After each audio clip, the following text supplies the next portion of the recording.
What you are about to hear is not casual advice. It is a shift in how you walk, speak, think, act, a shift in how you interpret your circumstances and command your future.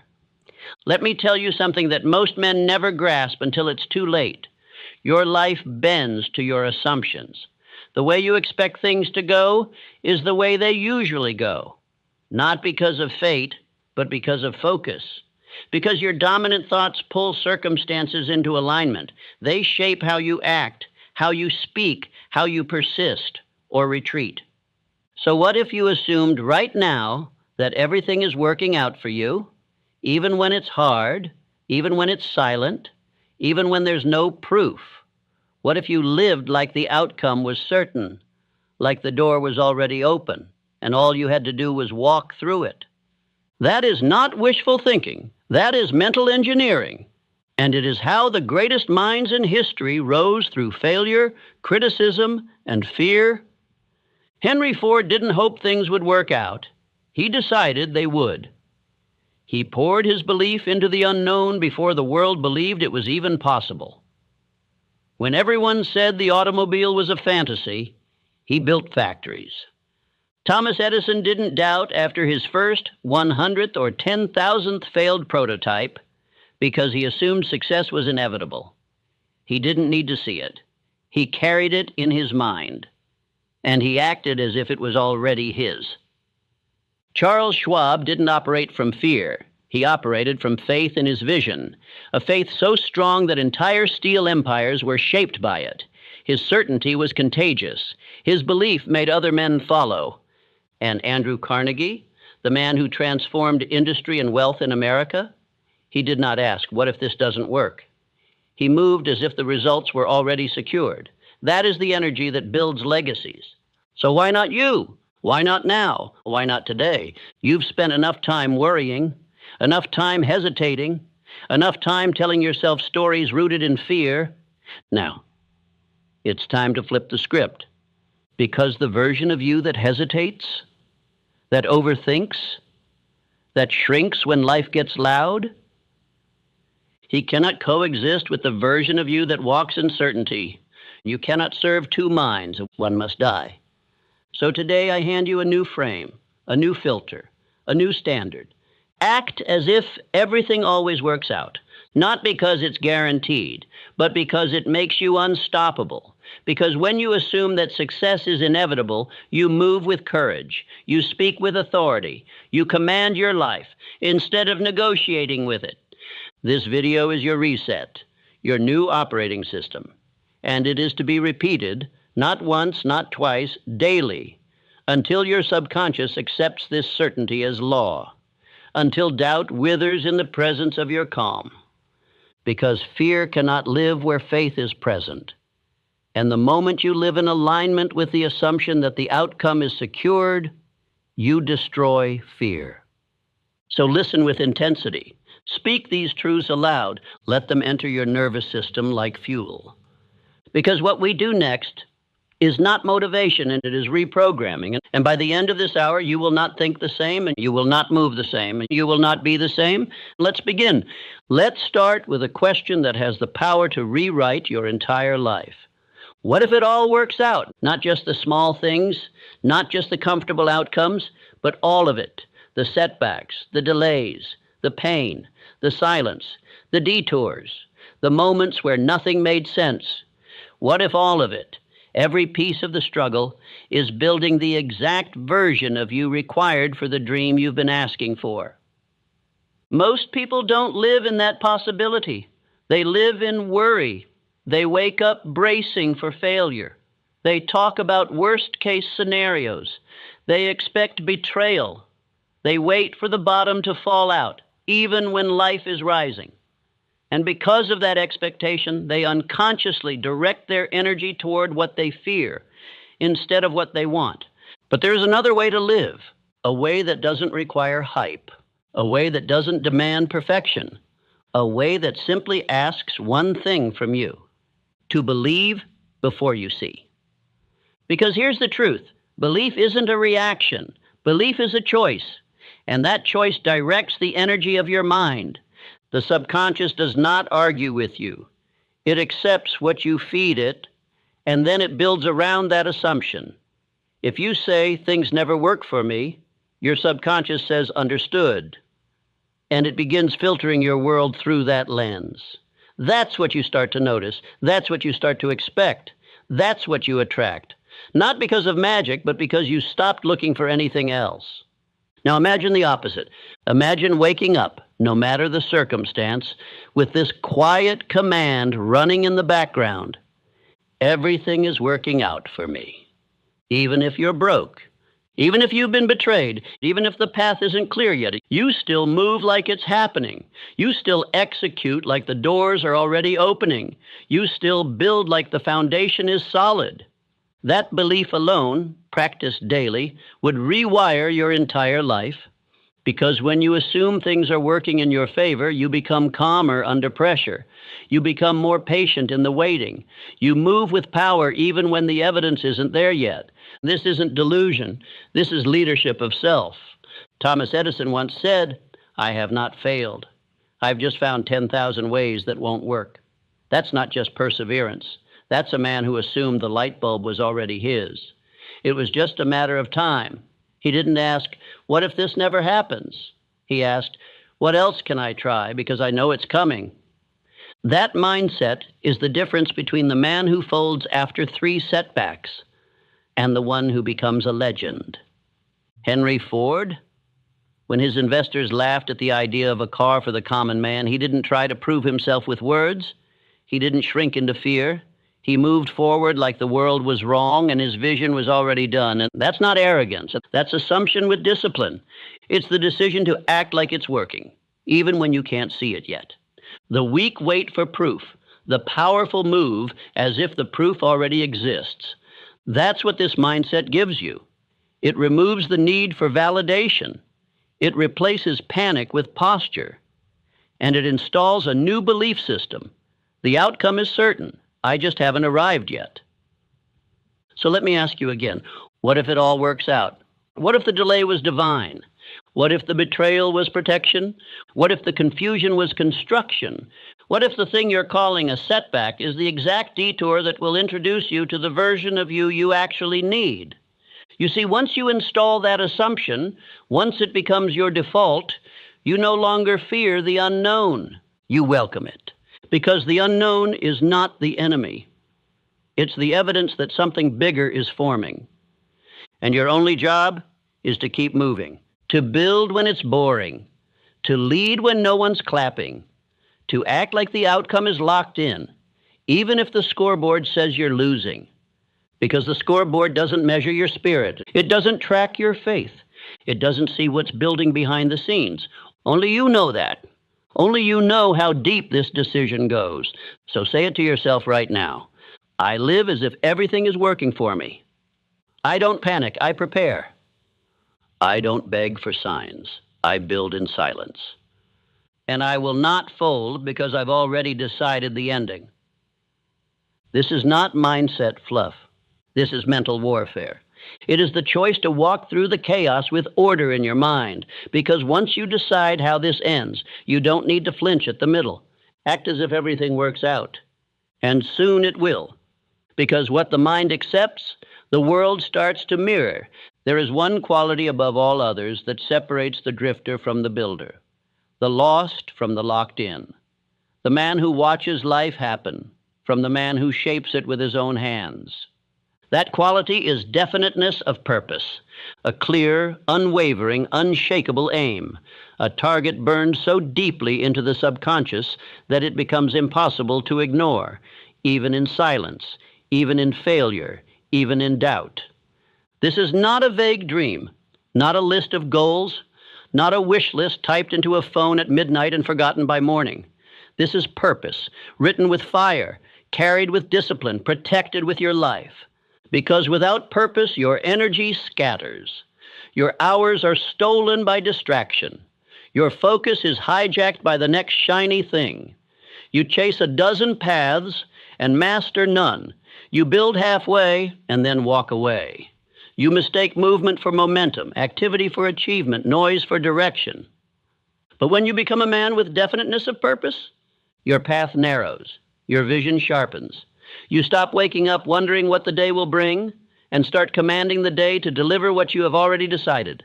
That's power. That's the beginning of transformation. Look at every man who changed the course of history, and you will find a purpose behind his steps. Henry Ford didn't aim to be wealthy someday. He decided to revolutionize transportation, and he pursued it with a focus so sharp the world had no choice but to adjust. Charles Schwab didn't dabble. He knew what he was there to build. He knew what Carnegie needed, and his purpose was so magnetic that others followed. Not because he demanded it, but because his clarity made hesitation impossible. Abraham Lincoln didn't drift into greatness. He made a decision so clear, so final, that not even a divided nation could shake it loose. That's what you need now. A final decision, a line in the sand, a sentence that lives in your bones, so clear that your mind orbits around it every single day. Let me ask you, do you know your purpose? Do you know without a doubt what you are here to do? Because if not, no strategy, no system, no motivational video will save you. Your progress will always be temporary. Your habits will collapse under pressure. Because the one thing that holds it all together is your why, your decision, your purpose. So write it down. One sentence, not 10. 1. What is it you must build before your time here is done? Who must you become? What must you give? What is the result that your life demands? Not because it's easy, but because you decided it matters more than anything else. That's your purpose. And once you have it, you read it aloud every morning. You write it by hand every night. You don't wait to feel inspired. You rehearse it until it replaces every other thought. This is the foundation of all confidence, to wake up and know where you are going. You don't compare, you don't scroll, you don't flinch, because your steps are already assigned. Everything you do, the food you eat, the books you read, the habits you install, the words you speak, the risks you take, it all bends toward one thing, your definite purpose. And that gives you spiritual immunity against distraction. You no longer envy other men's paths because you are locked into your own. You no longer fear failure because you know it is part of the construction. You no longer need approval because your purpose gives you authority. And from that place, your decisions become easy. Clarity becomes your compass. Time bends in your favor because the universe, your mind, and every atom of your being begins to conspire around one thing, completion of the mission. But without that purpose, even the best habits will drift, even the strongest man will fall, even the most brilliant mind will chase things that don't matter. So write the sentence, etch it into your soul. And this is not for someday. This is not for when life calms down. This is the day you stop living like a leaf in the wind and start moving like a builder with orders from within. Say it now. I know my purpose, and I follow it without apology. I no longer wait for clarity. I generate it. My energy is sacred, and my direction is locked in. This is how empires begin, not with noise, but with one decision burned so deeply into a man's spirit that even time itself bows in his direction. And if you haven't made that decision yet, make it now, because the clock is still running, but your focus hasn't been. You've got work to do. You've got power to build, and none of it will happen without purpose. Faith is not something you wait for. It is not a gift that descends from the sky. It is not the result of hope or circumstance. Faith is something you build. It is constructed the same way a building is constructed, brick by brick, act by act, thought by thought, until you stand in the middle of something so strong, so stable, that even your doubts must bow before it. Let me tell you a truth most men will never understand. Faith is not emotion. It is repetition. It is the byproduct of consistent, disciplined belief, spoken aloud, written down, acted upon, until your subconscious accepts it as fact. You don't find faith. You forge it. You train it. You rehearse it until it no longer requires evidence, because it becomes the evidence. And here's the key. The mind doesn't believe what is true. It believes what is repeated. That is why so many men believe in failure, because they've rehearsed it.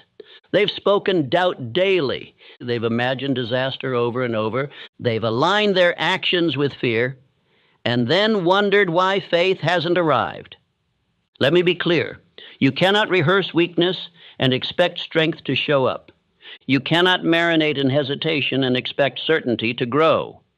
Faith, like muscle, is earned through resistance. It is built by applying pressure to your comfort, and every time you follow through, especially when it's hard, you earn more of it. That is why autosuggestion is not a game. It is the gateway. It is the act of deliberately feeding the mind the identity you have chosen, not the one you were given, not the one they labeled you with, the one you designed. That's why I don't tell you to casually watch a video and hope it changes you.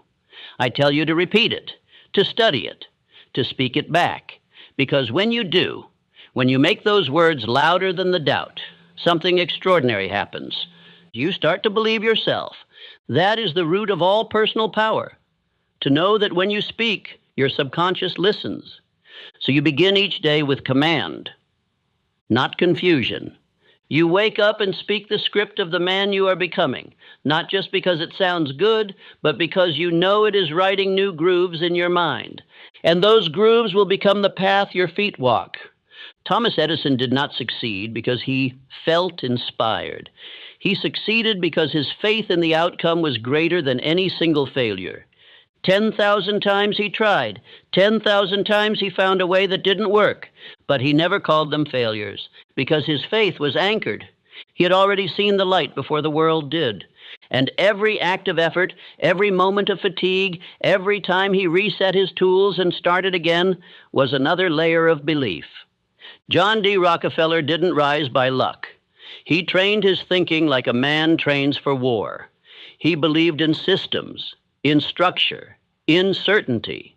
And that certainty came not from chaos, but from mental rehearsal. He built wealth in his mind before he ever built it in the world. You must do the same, and you must see yourself follow through. You must imagine yourself moving with power. You must speak to yourself like a general giving orders to a loyal army, with calm, with clarity, with conviction.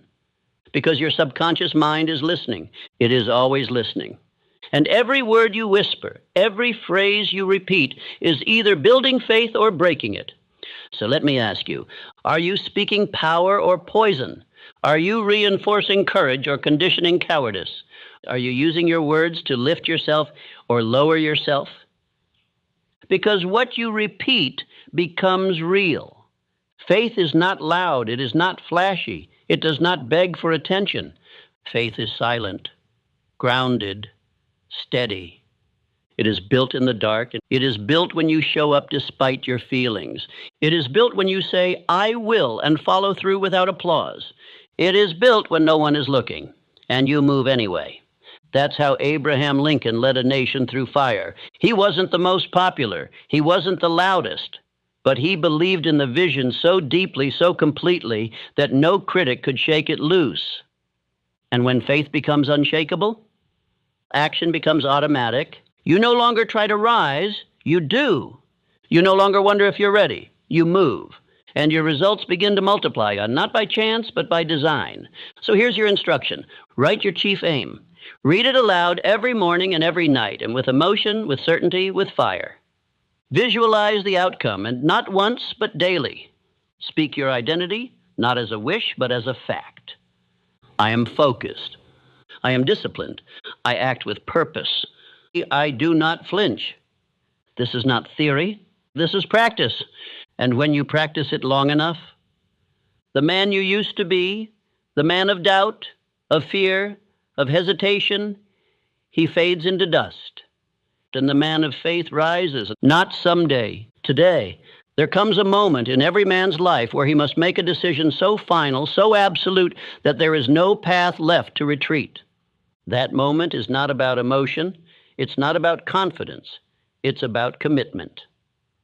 Burning the bridge means this: you remove all exits, all fallback plans, all quiet excuses that whisper, if this doesn't work, I can always go back. No, you can't.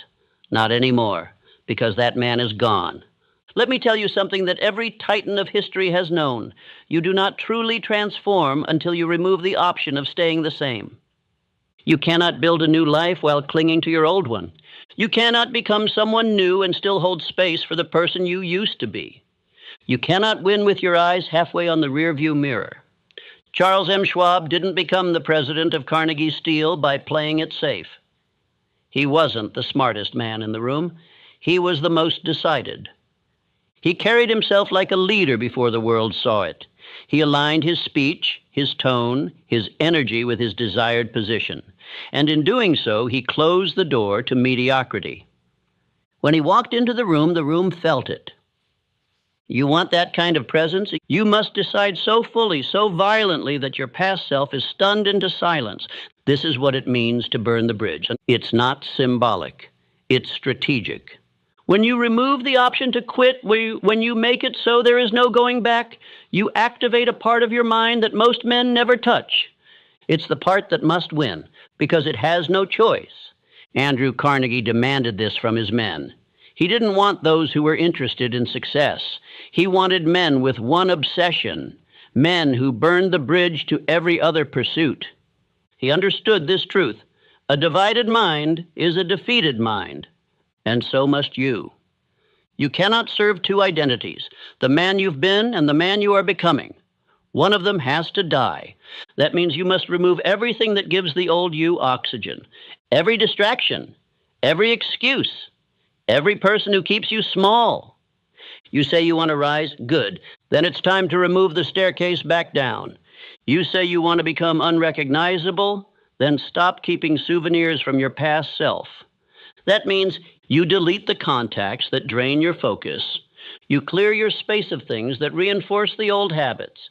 You stop visiting the mental corners where doubt still lives. You destroy the comfort you used to retreat to, because comfort is a liar. It says, you're fine where you are, but greatness never lives there. Greatness begins the moment you close the back door and walk forward with fire. That's what Henry Ford did when he bet everything on the assembly line. He didn't ask for permission. He didn't try to convince the skeptics. He decided. And in that decision, he removed failure as an option. People laughed. He didn't. Because a man who has burned the bridge does not have time to entertain doubt. He is too busy executing. Now listen to me carefully. You will be tempted, more than once, to look back. You will think about how easy it was to be lazy, to scroll, to sleep in, to live without pressure. And that voice will sound reasonable. It will offer balance. It will tell you it's okay just this once. That voice is the final ghost of the old identity. Kill it. Do not entertain it. Do not respond to it. Do not explain yourself to it. Replace it. Every time it whispers, you speak louder. I said 90, not 9. I act from decision, not from feeling. I move because I chose this path, not because it's easy, but because it's mine. Do you understand what that does? It hardens your will. It trains your subconscious to believe that your word is law, that your actions are not suggestions, they are commands. This is where the edge is formed, because now you don't need emotion to move. You don't need motivation. You move because the bridge is gone. You move because the man you used to be has no shelter left. You move because the only direction is forward. Thomas Edison didn't hope for a breakthrough. He decided there would be one, and he worked like a man with no alternative. 10,000 failures, and not once did he consider going back. Why? Because he had no bridge to return to. You must adopt the same mindset. Burn the plan B, eliminate the what if. Live as if this is the only shot, because it is. The clock doesn't pause, the world doesn't wait, and neither should you. You have been dancing with discipline long enough. You've flirted with greatness long enough. Now is the time to marry the mission. Fully, finally, without hesitation. Because once the bridge is gone and the fire rises behind you, there is no turning back. Only forward, only execution, only evolution. Let that be the point of no return. Let that be the day everything changed. Let that be today. No man rises alone. No man becomes powerful by staying in isolation. While discipline is forged in solitude, acceleration is born in alignment. There is a force more powerful than willpower, more potent than skill or ambition. It is the power of the mastermind, and it begins with this truth. You become like the minds you consistently align with. Your thoughts are shaped by your circle. Your energy is influenced by your environment. Your identity is forged in the company you keep. You may believe you're strong enough to carry your mission alone, but look around. Truly look. Who do you share your time with? Who do you allow to shape your vision? Who do you speak to most? Because those voices are either building you or breaking you. The mastermind is not just a group, it is a mental alliance, a convergence of aligned minds moving with a shared intention to elevate, not distract, to build, not entertain, to sharpen, not soften. You must seek this, or you must build it. That means find men who speak with clarity, who move with purpose, who understand what silence means, who don't need to be reminded of the mission because they live it. When you connect your mind to others moving with the same fire, something miraculous happens. You become faster, stronger, more focused. You multiply your energy. You collapse timelines. You begin to unlock ideas you never would have seen on your own because the mastermind brings perspective. This is not theory. This is the same strategy used by the greatest builders of history. Henry Ford did not build his empire in a vacuum. He surrounded himself with thinkers, engineers, and men of unshakable belief. They didn't always agree, but they aligned. They pushed. They challenged each other into higher forms of execution. Thomas Edison had a mental network of collaboration, not noise. Ideas passed between minds, each one sharpened through shared obsession. Andrew Carnegie, one of the wealthiest minds ever to live, attributed his fortune not to luck, not to capital, but to the power of the mastermind, to having one goal reinforced by many minds united in purpose. Charles M. Schwab, too, rose because he sought alignment with the highest vision and made it his daily environment. The mastermind does not happen by accident. It is created carefully, deliberately. But let's be clear, not everyone around you qualifies. A mastermind does not include people who speak with doubt, people who gossip, people who chase comfort, people who mock discipline, people who wait for permission to move. You must remove them from your mental atmosphere immediately, because a single weak mind in your circle can dilute the fire you're building. Protecting your energy is not arrogance, it is strategy. If a man does not feed your vision, he bleeds it. If he does not mirror your commitment, he distracts you from it. If he cannot see the future you are building, he has no place in its foundation. Let me give you a rule. If you wouldn't trade places with their life, don't take advice from their voice. You are not obligated to carry the weight of others' confusion. You are here to build something different, sharper, clearer, higher. So what do? You form your mastermind by choice. Start with one aligned mind, one voice that sharpens you, one man who speaks clarity over chaos, then another and another, until your circle becomes a system, a structure, a support so tight, so aligned that failure becomes difficult.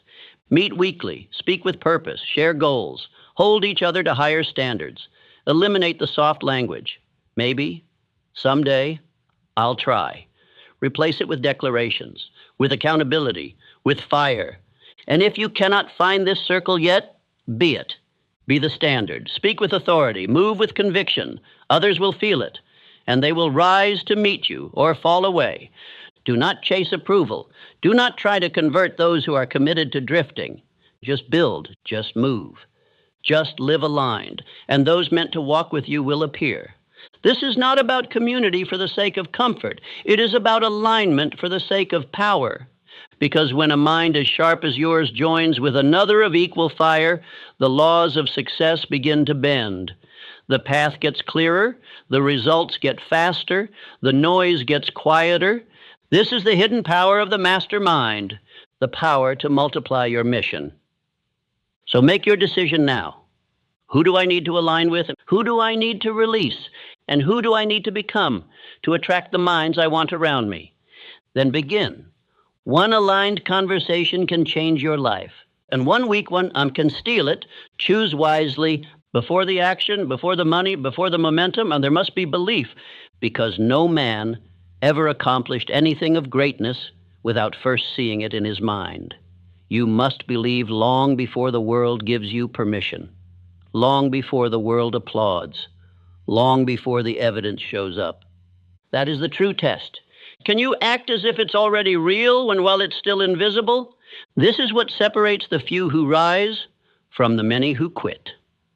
Understand this. Faith is not a luxury. It's not an optional mindset reserved for the optimistic. Faith is a requirement, the foundation, the beginning of all transformation. You may think you need clarity to begin. You don't.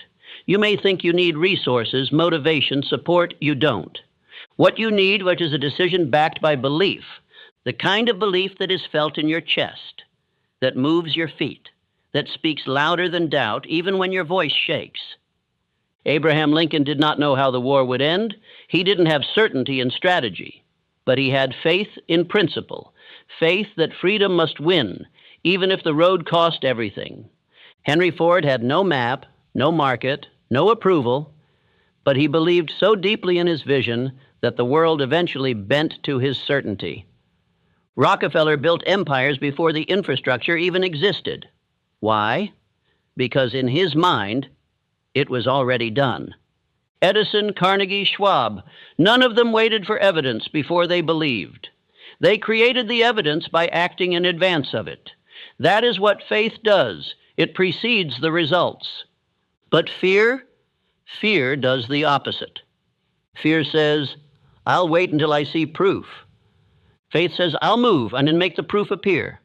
Which voice do you obey? Fear waits. Fear scrolls. Fear calculates every risk and forgets every reward. Faith builds. Faith acts. Faith believes and moves anyway. And if you think this is just positive thinking, you misunderstand the laws that govern your mind. Your subconscious does not respond to what is true. It responds to what is repeated, what is felt, what is believed. If you repeat fear, your life becomes a pattern of protection. If you repeat belief, your life becomes a pattern of creation. That is why autosuggestion is so vital. Why you don't just hear the words, you speak them, you feel them, you emotionalize them into your subconscious until they become your identity. You don't just say, I believe, you say, I act with faith. I do not wait to feel ready. I know who I am becoming, and I move accordingly. This is how belief is installed. Every day you speak the vision. Every day you move like it's done. Every day you refuse to let fear direct your decisions. That's the part most men miss. They think belief is just mindset, but belief is also motion. If you want to believe, act like you believe, because action reinforces belief. Each time you follow through without evidence, each time you show up when it's hard, each time you keep your word in private, you build a new identity, an identity that says, I don't need proof. I am the proof. Let me give you a law. Belief precedes performance. You will never outperform the image you hold of yourself. So the question is not, can I do it? The question is, what am I rehearsing? What am I telling myself daily in silence? What identity am I speaking into existence or avoiding out of fear? Because the world doesn't respond to potential. It responds to certainty. Certainty in your voice, certainty in your movement, certainty in your presence. You cannot fake that. It must be forged. And you forge it through daily rehearsal, through repetition of belief in the absence of proof. Every morning, speak your vision. Every evening, reflect on your actions. Every hour, refuse to betray the man you said you're becoming, and watch what happens. The fear doesn't vanish, but your faith gets louder. The doubt doesn't disappear, but your decisions override it, until eventually your belief becomes undeniable. And so do you. This is not mysticism. This is not fantasy. This is the reality of how every empire begins, with an invisible vision, believed in so deeply, repeated so often, acted on so boldly, that the world has no choice but to see it too. So choose your belief now. Choose what you'll repeat, because you are always programming your mind. The only question is, with what? Let your faith become your foundation, and let your daily actions as prove it. If there is one trait that separates the builders of history from the men who remain in hesitation their entire lives, it is decisiveness. The ability to choose and never retreat. You do not drift your way into greatness. You decide your way there. One decision, repeated without apology, becomes the dividing line between those who make history and those who only watch it unfold. Let this be understood. Indecision is the breeding ground of fear. And the longer you wait to choose, the louder the doubt becomes. A man who delays decays. Every time you hesitate on your next step, you make room for second guessing, for outside opinion, for fear disguised as logic. And slowly, your energy leaks. Your clarity fades. Your conviction crumbles. And this is why a man must train himself to decide fast and change his mind slowly. That is the habit of the elite. Henry Ford was not a man who asked permission. He did not poll the crowd. When he made a decision, it was final, forged in fire. Even when his own engineers told him that an 8-cylinder engine in one block was impossible, he told them, build it anyway. And they did, because his decision was stronger than their doubt. Charles M. Schwab, in the steel empire of Carnegie, rose not just because he was competent, but because he was decisive. He didn't hesitate. He didn't dance around responsibility. He moved. He understood the pressure of command and made the hard calls. This is what most miss. They think successful men are the smartest or the most connected. No. They are the most decided. They walk into the day knowing who they are. They don't need to feel ready. They are ready because they said so. Look at Andrew Carnegie. He didn't build his empire through endless research. He built it through direction. One goal, one mission, one purpose, chosen with finality, and from that decision, everything else was shaped.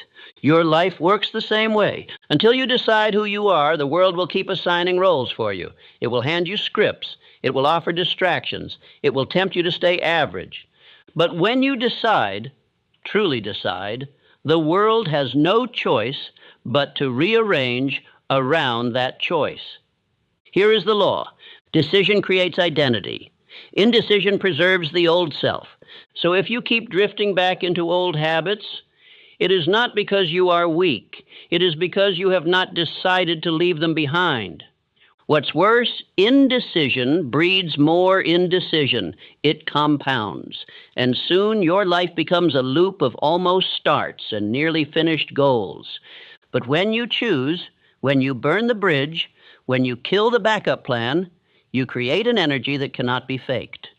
That energy, the world responds to it. Your mind aligns to it. Your standards are born from it. Let me give you an instruction. Make one powerful decision today and refuse to revisit it. If it's fitness, decide. If it's business, decide. And if it's who you're becoming, decide now. And when the voice of doubt creeps in, when the temptation to adjust or wait or feel it out shows up, you don't listen, because the decision is already made. Thomas Edison didn't ask the light bulb for permission. He didn't wait until he had all the answers. He decided and he pursued over 10,000 attempts, not trials, decisions. You need that same resolve, because each decision, thus backed by definiteness of purpose, builds your internal spine. And once your spine is built, the storms of life lose their power. They cannot move a man who has already decided. Even Abraham Lincoln, who faced the weight of a nation in civil war, was not paralyzed by indecision. He was methodical, but he was final. His Emancipation Proclamation was not born of public applause. It was born of personal resolve. That kind of decision shapes the future. So ask yourself now, what decision have you been avoiding? What goal have you kept open so you don't have to commit? What mission have you left negotiable? Draw the line today. Say it out loud if you have to. I no longer delay. I no longer drift. I no longer entertain versions of me that hesitate. You say it. You write it. You live it. And from that one decision, all other actions flow. Because the truth is this: most men are not waiting on opportunity. They are waiting on permission to decide. But I tell you now, no one is coming to give it. The greats didn't wait. They chose. So choose. With spine, with fire, with finality. And from that moment forward, you become unshakable. There is a secret embedded in the foundation of every fortune. It is not luck. It is not timing. It is not charm. And it is the habit of doing more than one is paid to do. This law, the law of compensation, governs advancement like gravity governs motion. It does not discriminate. It does not miss. It simply returns to each man the value he contributes, multiplied over time. And here's the truth most will never understand. You are not paid for your time, and you are paid for your value. And value is determined by one thing: how far you're willing to go beyond what is expected. The average man performs at the level of his paycheck. But the exceptional man, he performs at the level of his potential. He doesn't wait to be rewarded. He becomes so effective, so consistent, so deeply valuable that reward becomes inevitable. This is the law, and it cannot be faked. Charles M. Schwab rose from humble beginnings not because he had better education, but because he had better attitude toward work. He became indispensable by making himself irreplaceable. He gave his mind. He gave his energy. He gave more than he was paid for. And because of that, Andrew Carnegie eventually paid him more than any steel man in history. Carnegie himself practiced this principle with almost spiritual devotion. When he built his early career, he worked longer hours, took on greater challenges, volunteered for responsibilities outside his title, not for recognition, but for growth. And that growth, it positioned him for opportunity. This is how the climb begins. You don't get promoted by asking. You get promoted by becoming too valuable to ignore. Understand this: the marketplace pays for impact, not intention. It doesn't matter how long you meant to. It doesn't care how busy you were. It only measures results. And those results are multiplied for the man who consistently goes above and beyond. That's where you must live, and in the extra mile, the unpaid hour, the unseen effort, the quiet improvement. Because here's the secret no one talks about. The extra mile is the emptiest one. And that's why it's where all the power lives. Everyone wants to get ahead, but few are willing to give more than they're asked. Few wake up early without being told. Few deliver excellence when average is accepted. Few take ownership of mistakes that weren't even theirs. But the few who do, they rise. Thomas Edison did not stop when the world said, enough. He worked relentlessly, not to clock hours, but to produce value. Over 1,000 patents, invention after invention. Why? Because he focused not on reward, but on output, and reward followed. And this is why you must detach from immediate return. If you only act when rewarded, you will forever be enslaved by permission. But if you act from principle, from the law itself, you become independent of circumstances. You act not for applause, but because you are the kind of man who does more than what is required. And over time, the world catches up. Henry Ford didn't invent the car. He revolutionized the process. He built something better, faster, more accessible. He didn't stop at good enough. He pushed boundaries. He over-delivered. And because of that, the market followed him. Success is not reserved for the lucky. It is earned by the man who outserves, outimproves, and outlasts. That is what you must install. not just in business, but in your home, in your discipline, in your mission. When you do more than expected, you become more than expected. You grow. You gain self-respect. You earn influence. And most importantly, you rise above the competition without needing to destroy anyone else. So here's your challenge. Where can you over-deliver today? What extra detail can you improve? What skill can you sharpen without being asked? What task can you complete better than expected? And once you answer, you do it, not once, but daily, until excellence becomes your habit and your name becomes associated with certainty. Because that's the highest currency, certainty of execution.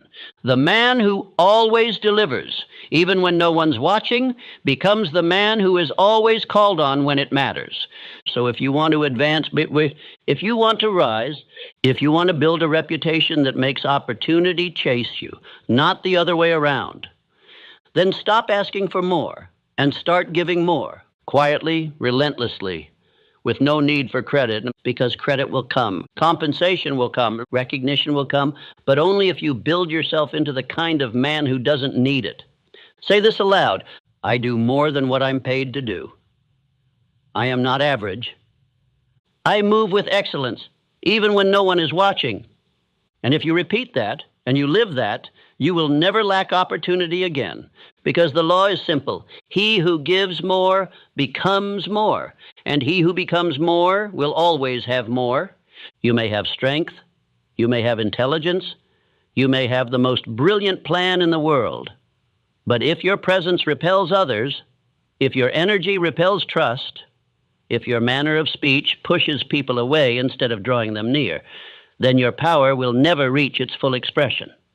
Because the truth is this: no man rises alone, and the one who knows how to influence others with warmth, confidence, and clarity will always move faster and farther than the man who tries to force everything by brute strength. This is what we call a pleasing personality, not manipulation, not charm, but a cultivated energy, one that magnetizes others without begging for attention. It is the invisible factor behind the most successful men in history, the quality that opens doors, that earns loyalty, that multiplies influence.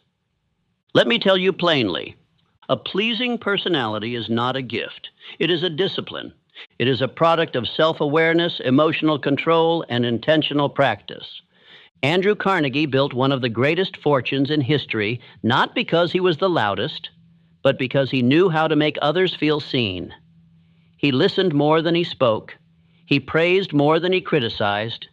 He mastered the art of influence, not through domination, but through presence. And that presence made others want to work with him.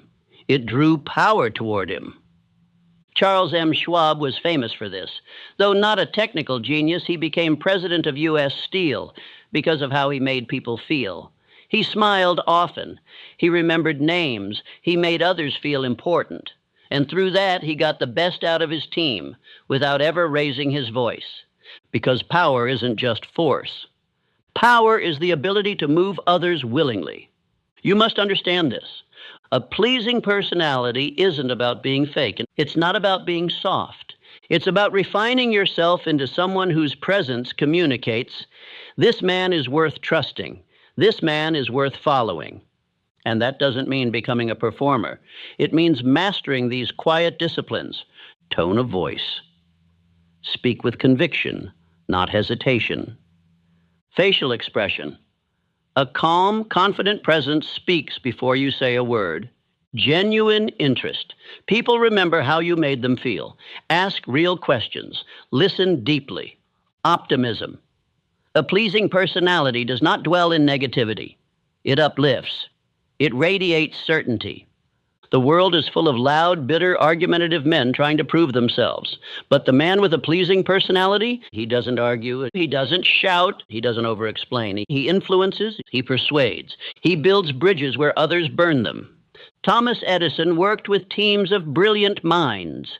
And though he was intensely driven, he understood the value of collaboration, of creating a magnetic environment that made others want to contribute. His laboratories weren't just centers of invention, they were environments charged with positive expectancy. That's what a pleasing personality creates. Movement without resistance. Now let's make it practical. If you want to be powerful, you must become likable. Not because you seek approval, but because you understand this law. People move faster for men they admire. When you speak with respect, others give you respect. When you walk with presence, others feel it before you speak. When you remove the need to prove, you gain the ability to persuade. And persuasion moves mountains. Ask yourself, do people feel stronger after speaking with me? Do I make others feel valued, not by flattery, but by attention? Do I carry myself with calm authority or chaotic energy? Because here's the bottom line. The most powerful man in the room is not the one who talks the most, but the one others listen to when he finally speaks. Abraham Lincoln is remembered as one of the greatest presidents, not because he dominated others, but because he combined firmness with humility. He communicated with simplicity, with clarity, with presence. Even in the darkest times, he radiated a pleasing personality that gave the people confidence. Henry Ford, for all his brilliance, knew the importance of harmony. He didn't surround himself with yes men, but he valued those who could communicate ideas with calm, strength, and direction. He was not polished in speech, but he was consistent in presence, and consistency creates trust. That's the essence of a pleasing personality. You don't chase attention, you command it through character. So here's your challenge. Speak less, and when you do, speak with intention. Smile more, not as a mask, but as a message. I am in command of my energy.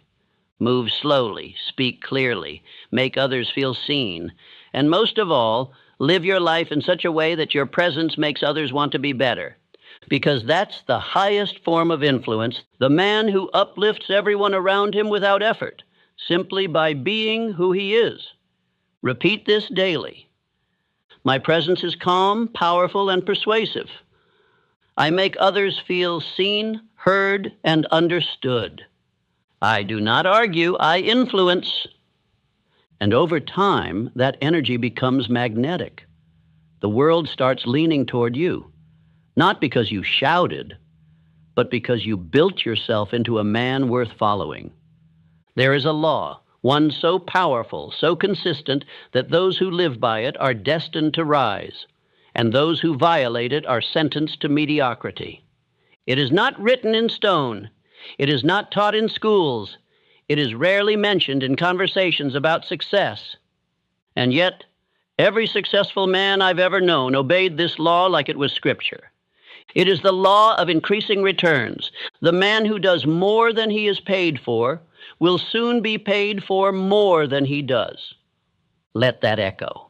Because it is not a motivational phrase, but it is an economic truth, a spiritual truth, a universal truth.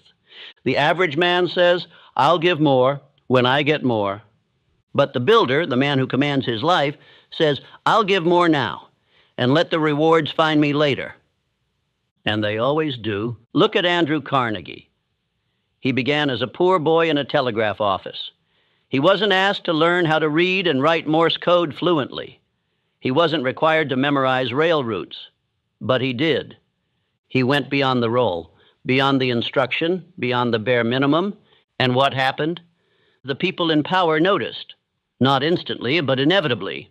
And from that small post, he rose to become one of the richest men in the world. How? He gave value first, without asking, without keeping score, without demand. The man who goes the extra mile makes himself irreplaceable, because while others perform the duty, he delivers the result. While others ask, what am I owed? He asks, what else can I give? You must understand, life does not pay you based on the clock. It pays you based on value. Your time means nothing if it produces little.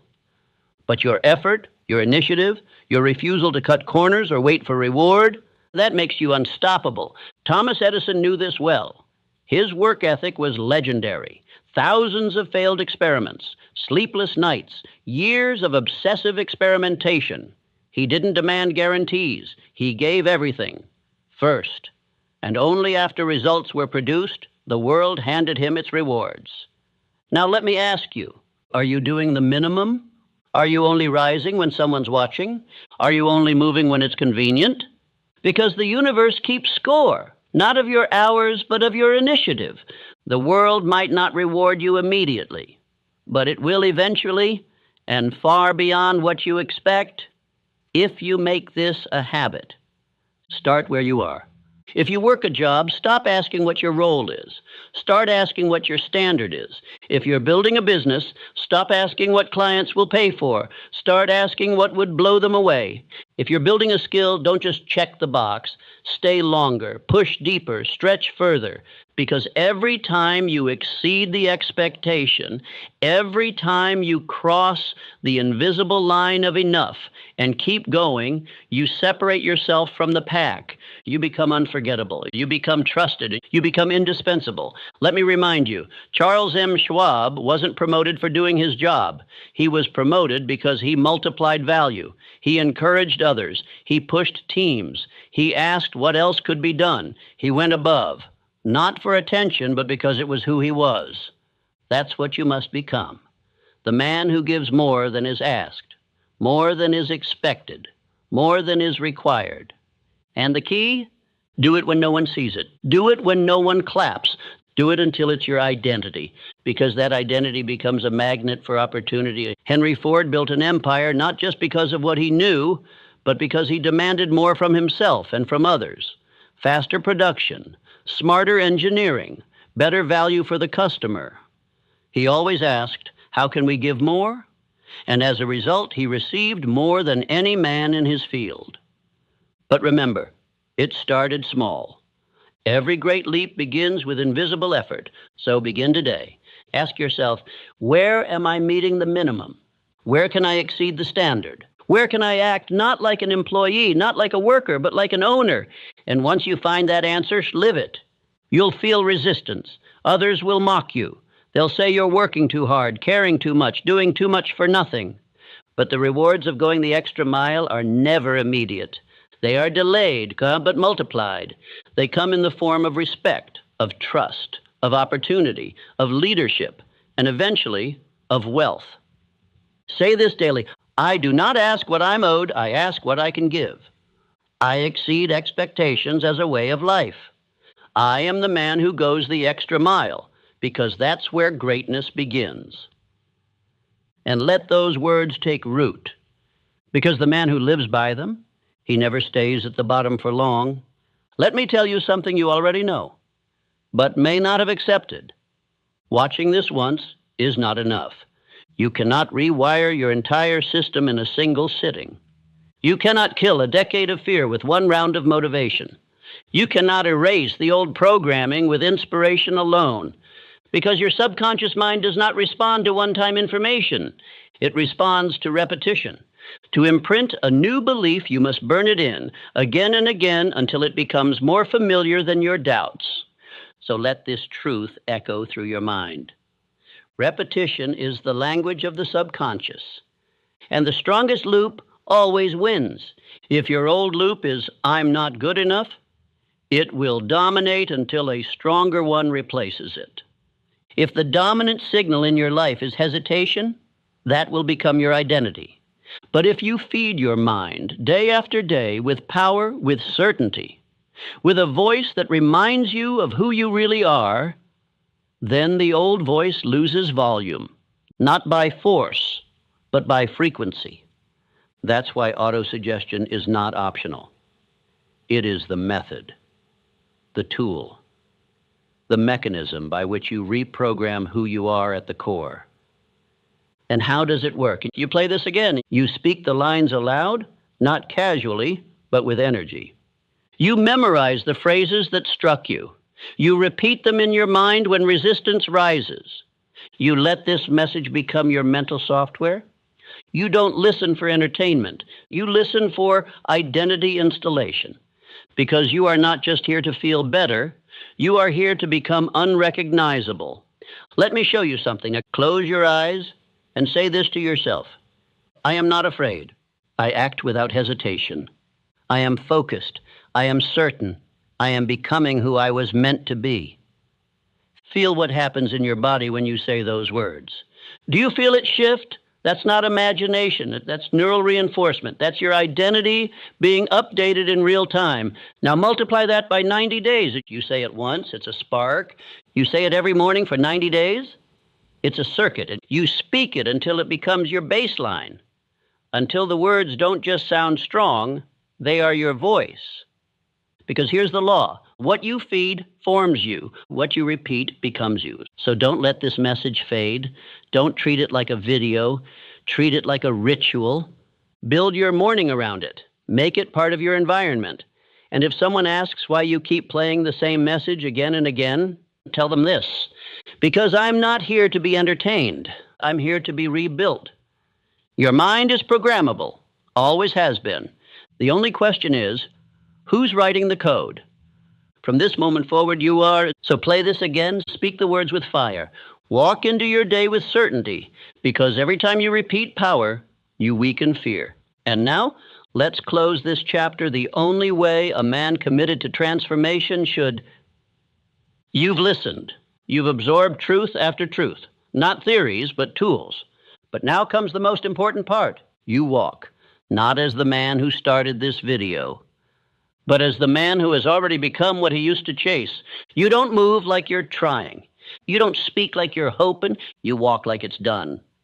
That's the posture of a man with power, not because he knows everything, but because he knows himself. So from this moment forward, you move differently. You walk into the gym like the transformation already happened. You step into your work like the breakthrough already came. You make decisions like success is already unfolding behind the scenes, because guess what? It is. Everything is working in your favor, but only if you act like it. Faith is not passive. Faith moves, faith builds, faith walks like the outcome is certain. That's not delusion, that's identity. That's alignment. So before this video ends, before you step back into the world, I want you to say this with power. Out loud, spine tall, chest forward. I am not afraid. I act without hesitation. Everything is working in my favor, and I move like it. Now say it again slower and mean it. I am not afraid. I act without hesitation. Everything is working in my favor, and I move like it. That is your identity script now. You don't need validation. You don't need applause. You don't need anyone to understand the fire that's burning in your chest. You just need to keep going. Because the world rewards the man who moves with certainty. Not noise, not explanation, certainty. You don't have to explain your decisions to people who haven't earned the right to hear them. You don't need permission to rise. You don't need a green light to act. You are the green light. You're not waiting for a breakthrough. You are the breakthrough. And every action you take from this moment forward, it must reflect that. Move like the man who already has what he came for. Speak like someone whose voice creates the result. Wake up tomorrow like momentum is waiting for you. Because it is. The universe responds to certainty. Life bends to belief. And the version of you who used to hesitate, he doesn't exist anymore. Because now you walk like it's done. Let them wonder what changed. Let them feel the shift when you walk into a room. Let them sense the silence in your presence. The kind of silence that doesn't come from not knowing, but from knowing too much to waste words. You've done the mental work. Now walk it out. Every room you enter, every action you take, every plan you make it from the man who already is. And if you ever forget, you come back to this video. You press play again, and you remember who you really are. This isn't just a motivational message. This is a mental installation, and you don't install it once. You live it, you rehearse it, you become it.